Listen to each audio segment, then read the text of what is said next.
രണ്ടാം കെട്ടൊരു മോശം കെട്ടാണോ ദാസ എന്ന് ചോദിക്കാൻ തോന്നിപ്പോകുന്ന ഒരു സംഭവം സോഷ്യൽ മീഡിയയിൽ ഇപ്പോൾ നിറഞ്ഞു നിൽക്കുകയാണ്. ഒരു social media influencer, beauty vlogger Glamy Ganga അവർ വിവാഹം കഴിക്കാൻ തീരുമാനിച്ചു. അതിൻ്റെ ഒരു പോസ്റ്റ് ഇട്ടിട്ടുണ്ടായിരുന്നു, ഒരു വീഡിയോ പോസ്റ്റ് ഇട്ടിട്ടുണ്ടായിരുന്നു. അപ്പോൾ അവർ കല്യാണം കഴിക്കാൻ തീരുമാനിച്ചിരിക്കുന്ന യുവാവെന്ന് പറയുന്നത് അയാൾ വിവാഹം കഴിഞ്ഞ് ഒരു കുട്ടിയുള്ള ആളാണ്. അങ്ങനെ ഒരാളെ വിവാഹം കഴിക്കുകയോ ആ ബന്ധം തകർക്കുകയോ എന്നൊക്കെ ചോദിച്ചുകൊണ്ട് പല രീതിയിൽ പല ആളുകൾ പല കഥകളൊക്കെ മെനഞ്ഞുണ്ടാക്കി. ഇപ്പോൾ ഗ്ലാമി ഗംഗയും അവർ വിവാഹം കഴിക്കുന്ന അവർ അപ്പു എന്ന് വിളിക്കുന്ന യുവാവും കൂടി ഒരു വീഡിയോ പോസ്റ്റ് ചെയ്തിട്ടുണ്ടായിരുന്നു. ഞാൻ ആ വീഡിയോ കണ്ടു നോക്കി. കാരണം ഞാൻ യൂട്യൂബ് തുറന്നു നോക്കുമ്പോൾ ഒക്കെ തംബ്നെയിലായിട്ട് കൂടുതലും വരുന്നത് ഇവരുടെ കഥ എന്താണ് എന്ന് ബാക്കിയുള്ള ആൾക്കാർ ഊഹിച്ച് മെനഞ്ഞുണ്ടാക്കുന്ന കഥകളൊക്കെയാണ്. അത് കേട്ട് കഴിയുമ്പോൾ മനസ്സിലാവുന്ന ഒരു കാര്യം, ഗ്ലാമി ഗംഗ അവർ ഒരു സെൽഫ് മെയ്ഡ് ബ്യൂട്ടി വ്ളോഗർ എന്നൊക്കെ നമുക്ക് വിളിക്കാവുന്നതുപോലെ വളരെയധികം കഷ്ടതകൾ നിറഞ്ഞിട്ടുള്ള ഒരു ബാല്യകാലം, അവിടെ നിന്ന് അവർ തന്നെ ബിൽഡ് ചെയ്തുണ്ടാക്കി അവരുടെ ഒരു എംപയർ എന്ന് പറയാം. 1.4 മില്യൺ സബ്സ്ക്രൈബേഴ്സ് എന്ന് പറയുന്നത് യൂട്യൂബിൽ ഒരു വലിയ നേട്ടം തന്നെയാണ്. അപ്പോൾ അവർ തന്നെ ഉണ്ടാക്കിയ ഒരു എംപയറാണ്. അങ്ങനെ പോകുമ്പോൾ അവരൊരു വിവാഹം കഴിക്കാൻ വേണ്ടിയിട്ട് അതിൻ്റെ എൻഗേജ്മെൻറ്റ് വരെ എത്തിയിരുന്നു. പക്ഷേ അത് നടന്നില്ല. അതടക്കം വേറെയും ഒരുപാട് കാര്യങ്ങൾ കൊണ്ട് അവർ വളരെ ഡിപ്രസ്ഡ് ആയിരുന്നു. അതിനുശേഷം അവർ തെറാപ്പി സ്റ്റാർട്ട് ചെയ്തിട്ടുണ്ടായിരുന്നു. അങ്ങനെ അവരുടെ ഒരു മെൻ്റൽ ഹെൽത്ത് ജേർണി ഒരു സൈഡിൽ കൂടി പരാമർശിക്കുന്ന ഒരു വീഡിയോ ആണത്. എന്തായാലും അങ്ങനെ മുന്നോട്ട് പോകുന്ന സമയത്ത് അവരുടെ വീഡിയോ എഡിറ്റ് ചെയ്തുകൊണ്ടിരുന്ന ഒരാളാണ് അപ്പു എന്ന് പറയുന്ന യുവാവ്. അദ്ദേഹം ഇവരുമായിട്ട് നല്ലോണം ജെല്ലായി പോകുന്നുണ്ട്. അപ്പോൾ ഗ്ലാമി ഗംഗയെ അറിയാവുന്ന അവരുടെ ചുറ്റും നിൽക്കുന്ന ആളുകൾക്കൊക്കെ തോന്നി ഇതുപോലൊരു പയ്യനെയാണ് ഈ പെൺകുട്ടിക്ക് ആവശ്യമുള്ളതെന്ന്. നമ്മൾ ഈ സെൽഫ് മെയ്ഡ് ആയിട്ട് വളർന്നു വരുന്ന ആൾക്കാരെന്ന് പറഞ്ഞാൽ ആരും പറഞ്ഞു കൊടുത്തിട്ടല്ല, അതായത് നീ ഇങ്ങനെ ചെയ്താൽ അങ്ങനെ സംഭവിക്കും, അങ്ങനെ ചെയ്യാൻ പാടില്ല, ഇങ്ങനെ ചെയ്യാൻ പാടില്ല എന്ന് പറയുന്നതിനേക്കാൾ ഒരുപാട് കാര്യങ്ങൾ ചെയ്ത് തെറ്റും ശരിയും അതിലൂടെയൊക്കെ കടന്നുപോയി സ്വന്തമായ ഒരു അഭിപ്രായ രൂപീകരണമൊക്കെ ഉണ്ടായി വരുന്ന ആളുകളാണ്.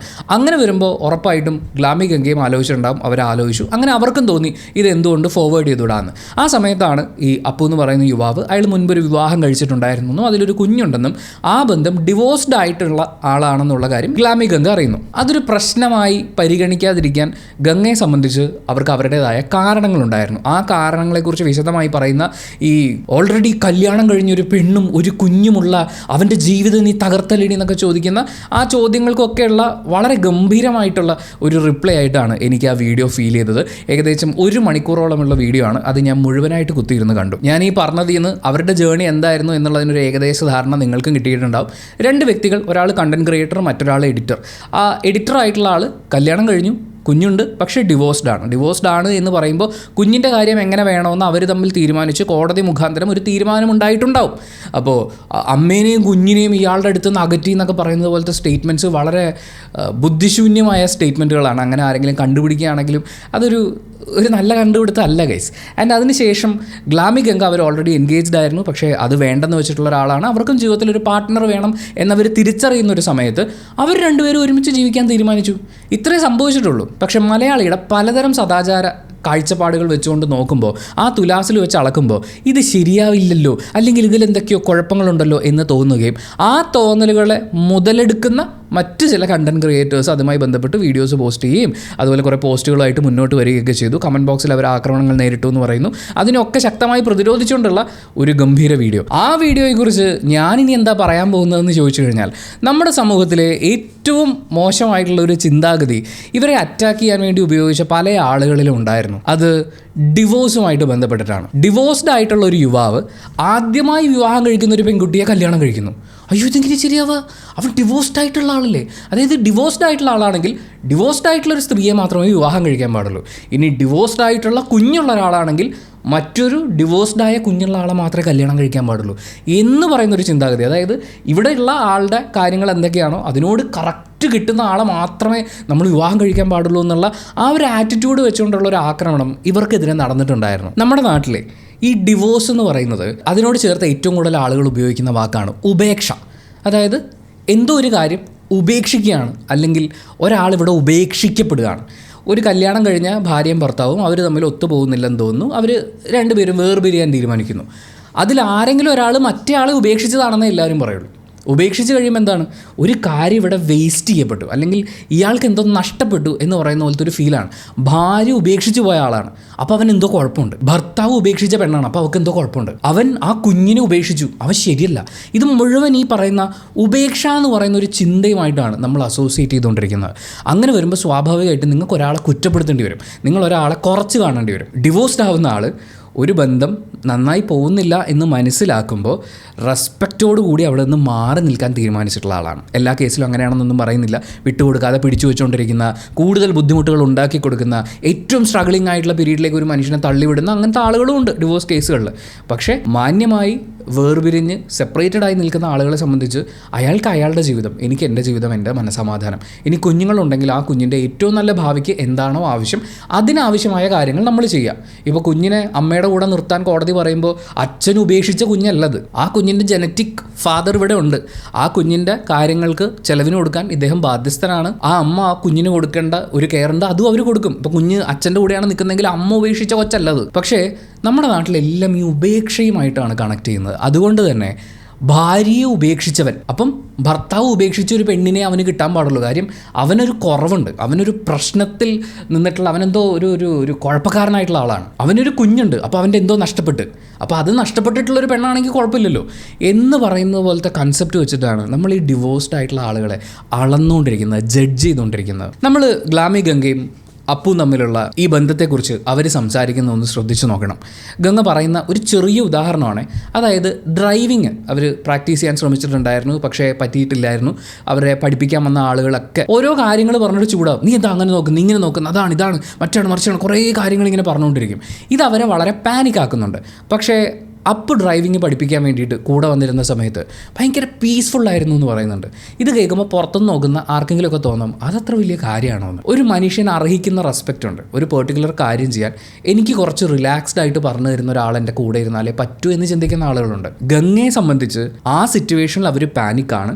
അപ്പോൾ അവരെ ഒന്ന് പാമ്പർ ചെയ്ത് വേണം ഇത് പറഞ്ഞ് പഠിപ്പിച്ചു കൊടുക്കാൻ. ഒരിക്കൽ മനസ്സിലാക്കി കഴിഞ്ഞാൽ പിന്നെ അവർ മുന്നോട്ട് പൊക്കോളും എന്ന് മനസ്സിലാക്കാൻ പറ്റുന്ന, അതായത് അവരോട് ഞാൻ ഇപ്പോൾ ഇങ്ങനെയല്ല പെരുമാറേണ്ടത് എന്ന് മനസ്സിലാക്കാൻ പറ്റുന്ന, അയാളുടെ ഇമോഷൻസും അയാളുടെ ആ ടെൻഷനും ഒക്കെ അണ്ടർസ്റ്റാൻഡ് ചെയ്യാനും കൺസിഡർ ചെയ്യാനും പറ്റുന്ന ഒരാളാണ് ഇപ്പുറത്തുണ്ടാവേണ്ടത്. ഇത് ജസ്റ്റ് ഡ്രൈവിങ് പഠിപ്പിക്കുമ്പോൾ തന്നെ, കാര്യം ഈവൻ ഞാൻ പഠിപ്പിക്കാൻ പോയി കഴിഞ്ഞാലും ആര് പഠിപ്പിക്കാൻ പോയാലും ഈ പഠിക്കാനിരിക്കുന്ന ആളോട് അങ്ങനെ ചെയ്യണം ഇങ്ങനെ ചെയ്യണം എന്നൊക്കെ പറയാൻ തോന്നും. കാര്യം നമ്മുടെ എക്സ്പെർട്ടൈസ് ലെവലിൽ നമ്മൾ ഓടിച്ചോടിച്ച് ഈ ശീലമായിട്ടുണ്ടാവും. അപ്പം മറ്റേ ആൾ ചെയ്യുന്ന ചെറിയ മിസ്റ്റേക്കുകൾ നമ്മളും തുടക്കത്തിൽ ചെയ്തായിരിക്കും, പക്ഷേ അവരെ കളിയാക്കാൻ ചിലപ്പോൾ തോന്നും, അവരോട് ദേഷ്യപ്പെടാൻ തോന്നും. പക്ഷേ ആ അപ്പുറത്തിരിക്കുന്ന മനുഷ്യനെ നമ്മൾ ഒരു ബിഗിനറായിട്ട്, ഒരു മനുഷ്യനായിട്ട് നമ്മൾ കൺസിഡർ ചെയ്യുന്ന സമയത്താണ് നമുക്ക് അവരോട് സമാധാനമായിട്ട് പറയാൻ തോന്നുക. സാരമില്ലടോ, അതൊന്ന് ബ്രേക്ക് ഇട്ടു എന്നല്ലേ ഉള്ളൂ. നമ്മുടെ വണ്ടി ബ്രേക്ക് ഇട്ട് കഴിഞ്ഞാൽ പുറകെ വരുന്നവരും ബ്രേക്ക് ഇടണം. എല്ലാം ഒട്ടിച്ചിട്ടുള്ളൊരു വണ്ടിയാണ്. അപ്പം നിങ്ങൾ ഏത് സമയത്തും വളയ്ക്കാനും തിരിക്കാനും ബ്രേക്ക് ഇടാനും ഒക്കെ സാധ്യതയുണ്ടെന്ന് പുറകിലും സൈഡിലുള്ളവർ ചിന്തിക്കണം. അതുകൊണ്ട് നിങ്ങൾ ധൈര്യമായിട്ട് ഓടിക്കൂ. നിങ്ങളിത് പഠിക്കാൻ വേണ്ടി ഓടിക്കുകയാണ്, നിങ്ങൾ എക്സ്പെർട്ട് അല്ലെന്ന് നിങ്ങൾ തന്നെ മനസ്സിലാക്കുക എന്ന് സമാധാനമായിട്ട് കൂടെ ഇരുന്ന് പറഞ്ഞു കൊടുക്കുന്ന ഒരാളുണ്ടെങ്കിൽ ഇയാൾ പഠിച്ചോളും. അതൊരു കൺസിഡറേഷനാണ്. നമ്മളിത് പറയും, ഇതൊരു ബേസിക് ഹ്യൂമൻ ക്വാളിറ്റി ആയിട്ട് വരേണ്ടതാണ്. പക്ഷേ നമ്മുടെ നാട്ടിൽ ബഹുഭൂരിപക്ഷം ആളുകൾക്കും അതില്ല. അവരൊരുപാട് ബോഡി ഷേമിങ് ഉണ്ടെന്ന് പറയുന്നുണ്ട്. അവർ തന്നെ സ്വയം കൊള്ളത്തി എന്നാണ് വിളിക്കുന്നത്, ഹൈറ്റിൻ്റെ കാര്യമൊക്കെ പറഞ്ഞിട്ട്.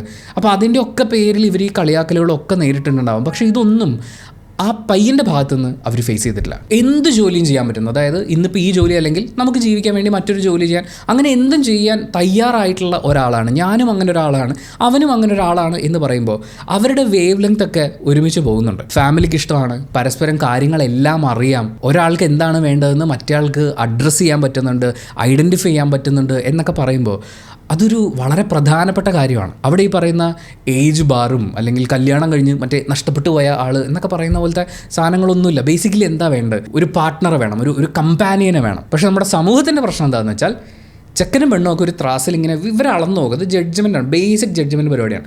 അളന്നു നോക്കും. ചെക്കൻ്റെ ഹൈറ്റ്, പെണ്ണിൻ്റെ ഹൈറ്റ്, ചെക്കൻ്റെ വെയിറ്റ്, പെണ്ണിൻ്റെ വെയിറ്റ്, കളറൊക്കെ സെറ്റായി വരുന്നത്, കുടുംബം, കൊടുത്ത സ്ത്രീധനം, അവൻ്റെ ജോലി, ഇതൊക്കെ ഇങ്ങനെ ബാലൻസ് ചെയ്ത് നോക്കും. ആ കൂട്ടത്തിൽ ഏറ്റവും കൂടുതൽ വെയിറ്റ് കുറയാൻ പോകുന്നൊരു കാര്യമാണ് ഡിവോഴ്സ്ഡ് ആണ് എന്നുള്ളത്.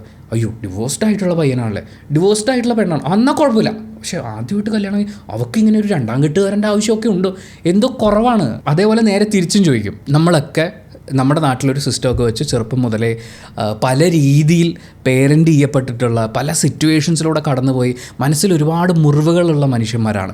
ഗംഗ അത് അഡ്രസ്സ് ചെയ്തപ്പോൾ എനിക്ക് ഭയങ്കരമായിട്ട് ഇഷ്ടപ്പെട്ടു. ഗംഗയും ഒരുപാട് ചൈൽഡ്ഹുഡ് ട്രോമകളടക്കം ഒരുപാട് മുറിവുകളുള്ളിലുള്ള ഒരാളാണ്.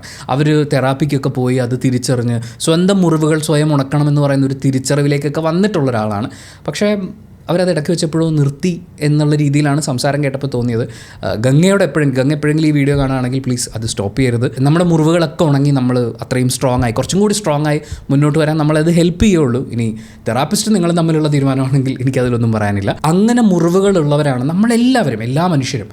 ആ മുറിവുകൾ ഉണങ്ങാനുള്ളൊരു ജേണിയാണ് സത്യം പറഞ്ഞാൽ പിന്നീട് ഇപ്പോഴൊക്കെ നമ്മുടെ ഈ ജീവിതം ഇങ്ങനെ മുന്നോട്ട് പോകുന്നത്. അതിനിടയിൽ നമ്മളെ മനസ്സിലാക്കുന്ന, പുതിയ മുറിവുകൾ ഉണ്ടാക്കാത്ത, പഴയ മുറിവുകളിൽ കുത്തി നോവിക്കാത്ത ഒരാളുടെ സാമീപ്യം ഉണ്ടാവുക എന്ന് പറയുന്നത് അതൊരു വലിയ അനുഗ്രഹമാണ്. നമ്മൾ ഈ പറയുന്ന ഒരുപാട് വർഷങ്ങൾ നീണ്ടു നിന്നിട്ടുള്ള കുടുംബജീവിതങ്ങളിലും അന്വേഷിച്ച് പോയാൽ, അല്ലെങ്കിൽ നിങ്ങൾ പരിചയമുള്ള സൈക്കോളജിസ്റ്റുകളോടോ സൈക്യാട്രിസ്റ്റിനോടോ ഒക്കെ സംസാരിച്ച് കഴിഞ്ഞാൽ അവരുടെ ക്ലയൻസിൻ്റെ പേര് വെളിപ്പെടുത്താതെ അവർ ചിലപ്പോൾ സിറ്റുവേഷൻസ് പറഞ്ഞുതരും. വർഷങ്ങളായി ഈ മുറിവ് ഇങ്ങനെ കൊണ്ടു നടക്കുന്ന മനുഷ്യരുണ്ട്. അങ്ങനെ നോക്കുമ്പോൾ 2 മുറിവേൽക്കപ്പെട്ടിട്ടുള്ള മനുഷ്യർ പരസ്പരം മനസ്സിലാക്കി, പരസ്പരം കൺസിഡർ ചെയ്ത് അവർ ഹാപ്പിയായി മുന്നോട്ട് പോകുന്നു എന്ന് പറയുമ്പോൾ അതിനകത്ത് നിങ്ങൾ എന്തിനാണ് നിങ്ങളുടെ കയ്യിലുള്ള പഴകി ദ്രവിച്ച് ത്രാസുമായി ചെന്ന് അവരെ ജഡ്ജ് ചെയ്ത് അവരുടെ പഴങ്കഥകൾ കുത്തിയെടുത്ത് എന്തിനാണ് ഇങ്ങനെ സ്വയം അപഹാസ്യരാവുന്നത്? അതിൽ അവർ 2 പേരും ആ വീഡിയോ തുടങ്ങുമ്പോൾ പറയുന്നുണ്ട്, ഈ വീഡിയോയിൽ പരാമർശിക്കുന്ന സ്ത്രീയോടും കുഞ്ഞിനോടും ഒക്കെ, അതായത് ആ ആൺകുട്ടിയുടെ മുൻ ഭാര്യയോട് കൺസെൻ്റ് എടുത്ത ശേഷമാണ് അവർ ആ വീഡിയോയിൽ സംസാരിക്കുന്നത്. അതൊക്കെ എനിക്ക് ഭയങ്കര എന്താ പറയുക, നമുക്കിത് കാണുമ്പോൾ ഭയങ്കര സന്തോഷമൊക്കെയാണ് ഫീൽ ചെയ്യുന്നത്. കാരണം അവരുടെ ഒരു പ്രൈവസി ഉണ്ട്. അവർ ഡിവോഴ്സ്ഡായി, അവർ മറ്റൊരു വിവാഹം കഴിച്ചു. ഒന്ന് ആലോചിച്ച് നോക്കിയേ, സപ്പോസ് ആ പെൺകുട്ടിയുടെ, അതായത് ഈ ഡിവോഴ്സ്ഡ് ആയിട്ടുള്ള പെൺകുട്ടിയുടെ വിവാഹം കഴിഞ്ഞില്ലായിരുന്നു എന്ന് വിചാരിക്കും.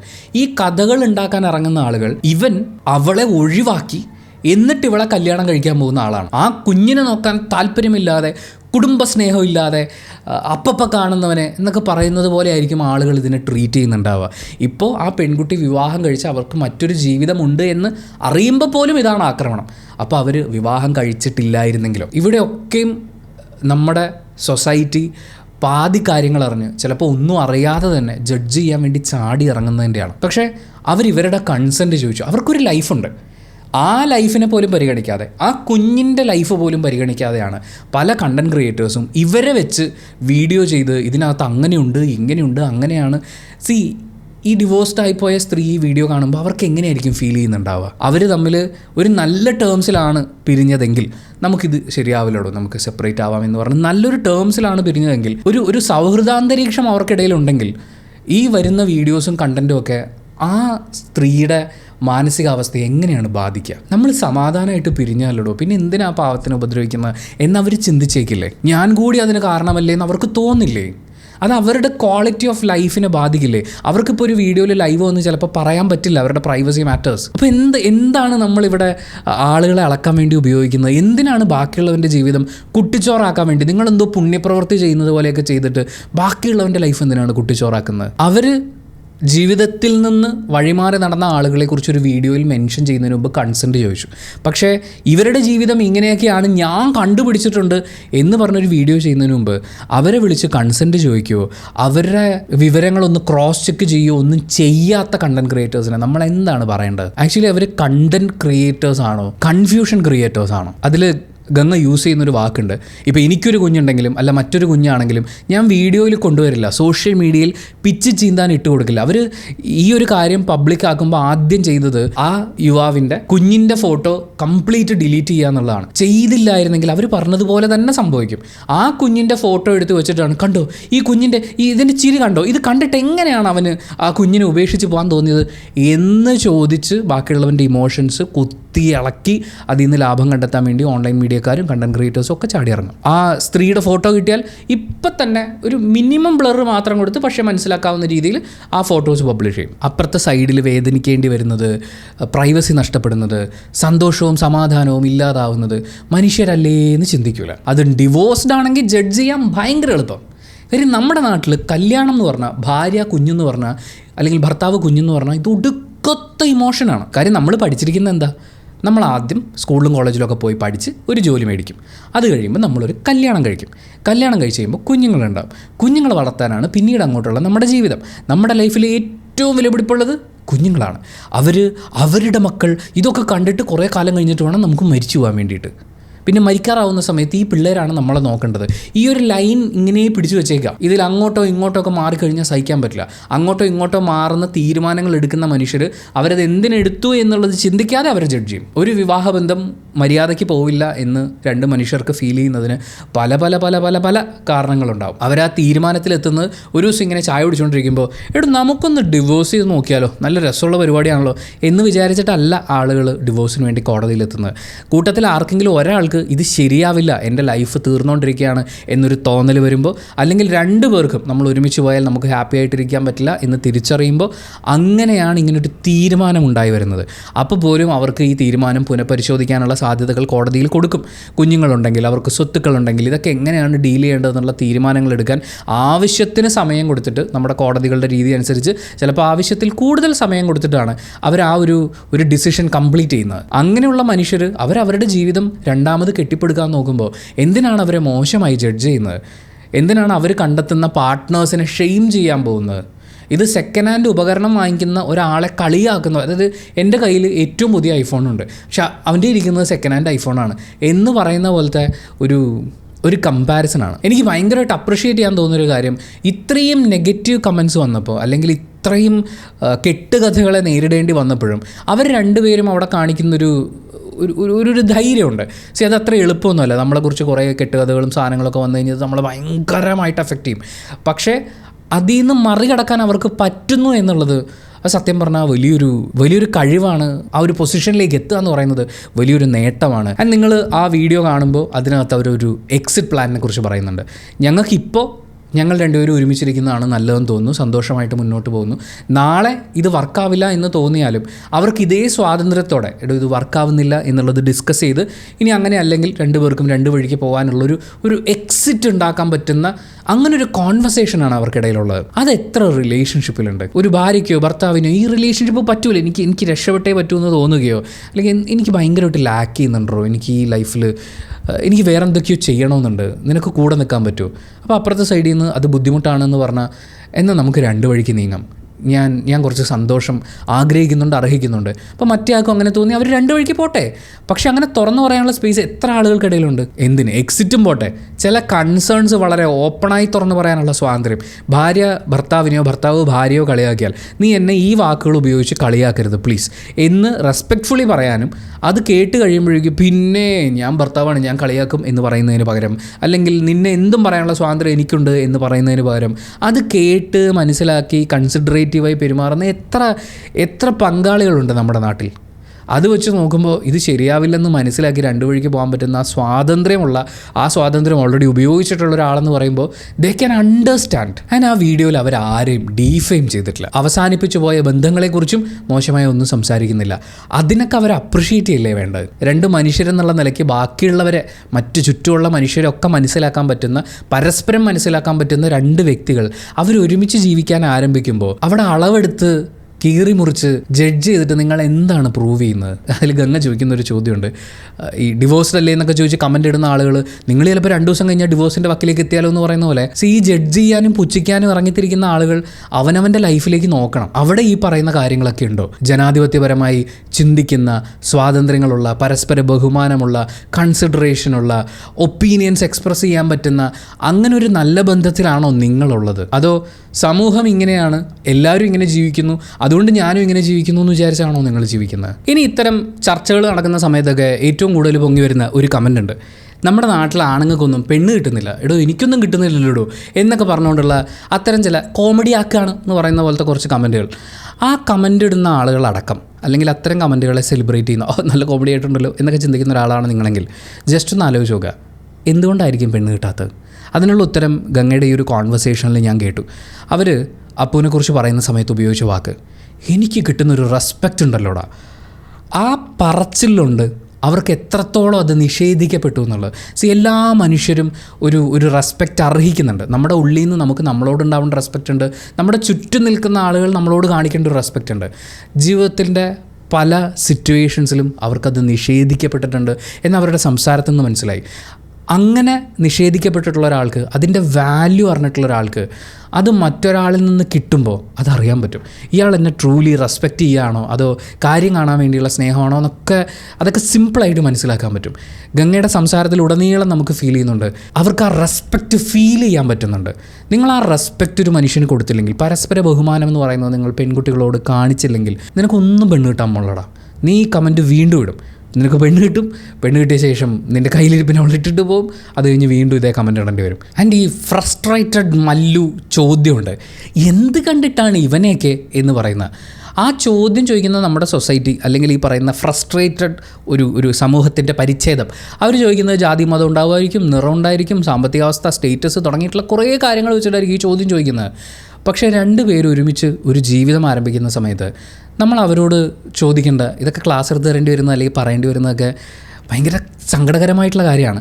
എന്തായാലും രണ്ട് വ്യക്തികൾ ഒരുമിച്ച് ജീവിക്കുമ്പോൾ, ഇപ്പോൾ ഗംഗയോടും അപ്പുവിനോടും നിങ്ങൾ ചോദിക്കേണ്ടത്, നിങ്ങൾക്കിടയിൽ നല്ല സ്നേഹമുണ്ടോ എന്ന് ചോദിച്ചു കഴിഞ്ഞാൽ ഈ മൊമെൻറ്റിൽ നിങ്ങൾക്ക് സ്നേഹത്തോടെ ഇരിക്കാൻ പറ്റുന്നുണ്ടോ? നാളെ ലൈഫാണ്, ഒരുപാട് കാര്യങ്ങൾ സംഭവിക്കും. ഗംഗ തന്നെ ആ വീഡിയോയിൽ പറഞ്ഞതുപോലെ ഒരു ഗ്രാഫ് പോലെ കയറി ഇറങ്ങി പോവാണ്, പല സിറ്റുവേഷൻസും ഉണ്ടാവും.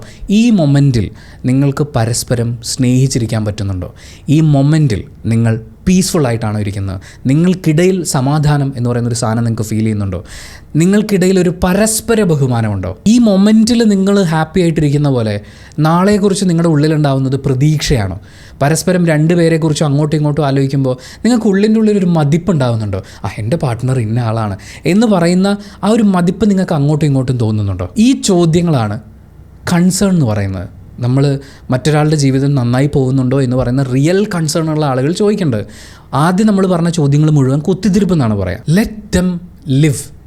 അവരൊരുമിച്ച് ജീവിക്കട്ടെ, എന്നിട്ട് ഭാവിയിൽ ഉണ്ടാകുന്ന കാര്യങ്ങൾ ഒരുമിച്ച് നേരിടട്ടെ. ചിലപ്പോൾ ഒരുമിച്ച് നേരിടുന്ന സമയത്ത് അവർക്ക് മറ്റ് തീരുമാനങ്ങൾ എടുക്കാൻ തോന്നുമായിരിക്കും. ഇനി അഥവാ ഒരു എക്സിറ്റ് പോയിന്റിലേക്ക് എത്തേണ്ടി വന്നാൽ പോലും ഇന്ന് അവർ കാണിക്കുന്ന ആ മെച്യൂരിറ്റി, റിലേഷൻഷിപ്പിനെ ഇങ്ങനെ നോക്കിക്കാണുക എന്ന് പറയുന്നത് അന്നും അവർക്ക് കാണിക്കാൻ പറ്റട്ടെ, അത് അവരിൽ ഉണ്ടാവട്ടെ എന്ന് ആശംസിക്കുന്നതല്ലേ ആശംസ, അല്ലാതെ കുത്തിത്തിരിപ്പുണ്ടാക്കലാണോ പരിപാടി? ഇനി ഇങ്ങനെയുള്ള കാര്യങ്ങളൊക്കെ സംസാരിക്കുമ്പോൾ കമൻറ്റ് ബോക്സിൽ മെയിനായിട്ട് വരുന്ന, പ്രത്യേകിച്ച് വിവാഹം, ബന്ധം, പ്രണയം തുടങ്ങിയിട്ടുള്ള കാര്യങ്ങളെക്കുറിച്ച് ഞാൻ സംസാരിക്കുമ്പോൾ കമൻറ്റ് ബോക്സിൽ സ്ഥിരമായി വരുന്ന കമൻറ്റാണ്, ഇത്രയൊക്കെ പുരോഗമനം പറഞ്ഞിട്ടും നിൻ്റെ കുടുംബജീവിതം കുളമായല്ലോ എന്നുള്ളത്. എൻ്റെ കുടുംബജീവിതം കുളമായിട്ടൊന്നുമില്ല. ഒരുമിച്ച് മുന്നോട്ട് പോകുന്ന സമയത്ത് ഒന്നിച്ചു പോയാൽ ശരിയാവില്ലെന്ന് തോന്നി. എനിക്ക് എൻ്റേതായിട്ടുള്ള കാരണങ്ങളുണ്ടായിരുന്നു, കാരണങ്ങൾ അവതരിപ്പിച്ചു, അത് സമാധാനപരമായിട്ട് അവസാനിപ്പിച്ചു. അതിൻ്റെ പേരിൽ ഒരു കോളിളക്കവും സോഷ്യൽ മീഡിയയിൽ ഞാൻ ഉണ്ടാക്കിയിട്ടില്ല, ആരെയും ഉപദ്രവിക്കാൻ വേണ്ടി ഒരു വഴിക്കും പോയിട്ടില്ല. അങ്ങനെ സമാധാനമായി സംസാരിച്ച് അവസാനിപ്പിക്കാൻ പറ്റുന്നു എന്നുള്ളതാണ് ഞാൻ പുരോഗമനപരമായി ചിന്തിക്കുന്നു എന്നുള്ളതിന് എനിക്ക് എന്നോട് പറയാൻ പറ്റുന്ന മറുപടി. ഞാനിത് പറയുമ്പോഴേ ഞാൻ മറ്റേ പുരോഗമനത്തിൻ്റെ അറ്റത്തെത്തി അതിൻ്റെ അപ്പോസ്തലനായി നിൽക്കുന്ന ആളൊന്നുമല്ല, പക്ഷേ ഞാൻ പുരോഗമിക്കാൻ ശ്രമിക്കുന്നൊരു മനുഷ്യനാണ്.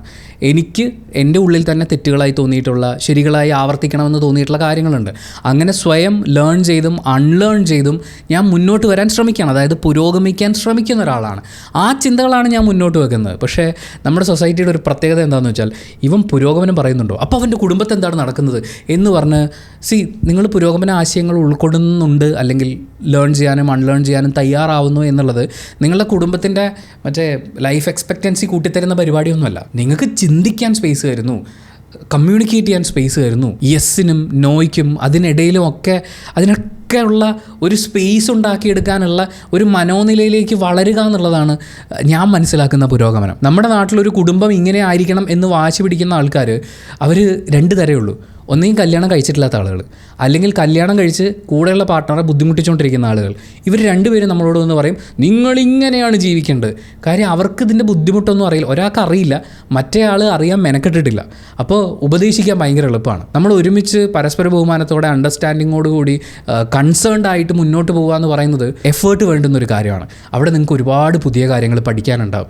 ഞാൻ കല്യാണം കഴിച്ചപ്പോൾ തൊട്ട് എനിക്ക് ഒരു കാര്യത്തിനെക്കുറിച്ചും ടെൻഷൻ വന്നിട്ടില്ല, ഒരു കാര്യവും ഞാൻ മാറ്റി ചെയ്തിട്ടില്ല, മാറ്റി ചിന്തിക്കേണ്ടി വന്നിട്ടില്ല എന്ന് നിങ്ങൾ ചിന്തിക്കുന്നുണ്ടെങ്കിൽ നിങ്ങളുടെ പാർട്ട്ണറെ ഒരു സൈക്കോളജിസ്റ്റിൻ്റെ അടുത്ത് എത്തിക്കാനുള്ള സമയമായിട്ടുണ്ട്. കാരണം രണ്ട് വ്യക്തികൾ ഒരുമിച്ച് ജീവിക്കുമ്പോൾ അവിടെ ഒരുപാട് മാറ്റങ്ങൾ ഉണ്ടാവണം. അല്ലാതെ കല്ലുപോലെ ഇരിക്കാൻ നിങ്ങളും കല്ലും തമ്മിൽ എന്താണ് വ്യത്യാസം? സോ മുൻപ് വിവാഹം കഴിച്ചിട്ടില്ലാത്ത ഗംഗയും ഒരിക്കൽ വിവാഹം കഴിച്ച് ഡിവോഴ്സ്ഡ് ആയിട്ടുള്ള അപ്പവും അവർ ഒരുമിച്ച് ജീവിക്കാൻ തീരുമാനിക്കുന്നു. ആ തീരുമാനം അവർക്ക് സ്ട്രോങ് ആയി മുന്നോട്ട് കൊണ്ടുപോകാൻ പറ്റട്ടെ. ജീവിതത്തിൽ നേരിടേണ്ടി വരുന്ന ഓരോ സിറ്റുവേഷൻസിനെയും അവർക്ക് സമചിത്തതയോടെ ഒരുമിച്ച് നേരിടാൻ സാധിക്കട്ടെ. അവരുടെ തീരുമാനങ്ങൾ മ്യൂച്വൽ റെസ്പെക്റ്റിൽ ഊന്നിയിട്ടുള്ളതാവട്ടെ, ഹാപ്പി ആയിട്ടിരിക്കട്ടെ അവർ എന്ന് ആശംസിച്ചിട്ട് എനിക്ക് ഡിവോഴ്സ്ഡ് ആയിട്ടുള്ള അല്ലെങ്കിൽ ഡിവോഴ്സ് ചെയ്യാനുള്ള തീരുമാനം അല്ലെങ്കിൽ അതിൻ്റെ ഒരു അവസാന സ്റ്റേജിലൊക്കെ എത്തി നിൽക്കുന്ന ആളുകളോട് പറയാനുള്ളത്, നിങ്ങളൊരു നല്ല സൈക്കോളജിസ്റ്റിനെ കാണണം. ഫസ്റ്റ് ഓഫ് ഓൾ, ഒരുപാട് മുറിവുകൾ ഉള്ളിലുണ്ടായിട്ടുണ്ടാവും. ആ മുറിവുകളൊക്കെ നമുക്ക് ഉണക്കേണ്ടതുണ്ട്. അതിന് പുറത്തുനിന്ന് ആരും വരില്ല. നമ്മൾ തന്നെ എഫേർട്ട് ഇട്ട് നമ്മൾ തന്നെ ഒരു പ്രൊഫഷണൽ ഹെൽപ്പ് എടുത്ത് ചെയ്യേണ്ട കാര്യമാണ്. അത് നിങ്ങൾ ചെയ്യൂ, സ്വയം ഹീൽ ചെയ്യൂ. ആൻഡ് പുറത്ത് നിന്ന് നിങ്ങളെ അളക്കാൻ വേണ്ടി ജഡ്ജ് ചെയ്യാൻ വരുന്ന കുറേ ആളുകളുണ്ട്. അവരെ കേൾക്കാൻ നിന്നാൽ നമുക്ക് ജീവിക്കാൻ പറ്റില്ല. പക്ഷേ എപ്പോഴും ചെവി അടച്ചു പിടിച്ചിരിക്കാനൊന്നും പറ്റില്ല. കുറേ ഡയലോഗുകളൊക്കെ നമ്മൾ കേട്ടു എന്ന് വരും. നമ്മൾ മനസ്സിലാക്കേണ്ടത് ലൈഫ് എന്ന് പറയുന്നത് ഇത്രയല്ല, അതിങ്ങനെ കിടക്കുകയാണ്. അതിനകത്ത് നമുക്കിനിയും ഒരുപാട് സമയമുണ്ട്. നിങ്ങളുടെ ഏത് പ്രായത്തിൽ ഡിവോഴ്സ്ഡ് ആണെന്ന് പറഞ്ഞാലും ജീവിതം ഒരുപാട് ബാക്കിയുണ്ട്. ഒരുപാട് അവസരങ്ങളുള്ള ലോകമാണ്. എന്ന് വെച്ചാൽ കല്യാണം കഴിക്കാനുള്ള പുതിയ അവസരങ്ങൾ മാത്രമല്ല, നിങ്ങൾക്കൊരു കരിയർ ബിൽഡ് ചെയ്യാൻ വേണ്ടി, അത് ഏത് സമയത്താണെങ്കിലും ഒരു കരിയർ ബിൽഡ് ചെയ്യാൻ വേണ്ടി, ഒരു ജീവിതം ഒന്നേന്ന് തന്നെ പടുത്തുയർത്താൻ പോലും നമ്മളെ പ്രാപ്തരാക്കുന്ന രീതിയിലുള്ള അവസരങ്ങൾ ചുറ്റുമുണ്ട്. ആ അവസരങ്ങൾ ഐഡൻറ്റിഫൈ ചെയ്ത് സ്വയം ഹീൽ ചെയ്ത് പുതിയൊരു കൂടുതൽ മികച്ച, കൂടുതൽ നല്ല തീരുമാനങ്ങൾ എടുക്കുന്ന ഒരു മനുഷ്യനായിട്ട് മാറാൻ നമുക്ക് പറ്റും. ആ സ്പേസിനെ ഉപയോഗിക്കൂ. അനാവശ്യമായി ജഡ്ജ് ചെയ്യാൻ ത്രാസും തൂക്കി പിടിച്ച് നിൽക്കുന്ന പല ആളുകളുണ്ടാവും. അവരവിടെയൊക്കെ നിന്നോട്ടെ. അവരെ കൊണ്ട് അതൊക്കെ പറ്റൂ. അല്ലെങ്കിൽ അവർ മറ്റൊന്നിനും ട്രെയിൻഡ് ആയിട്ടില്ല. കല്ല് പോലെ ജീവിക്കുന്ന മനുഷ്യരാണ്. All the best for your future. Thank you so much for watching this video. Video ഇഷ്ടപ്പെട്ടാൽ ലൈക്ക് ചെയ്യുക, കമൻറ്റ് ചെയ്യുക, ഷെയർ ചെയ്യുക. സബ്സ്ക്രൈബ് ചെയ്യുന്ന കാര്യവും ഹൈപ്പ് ചെയ്യുന്ന കാര്യവും പരിഗണിക്കുക.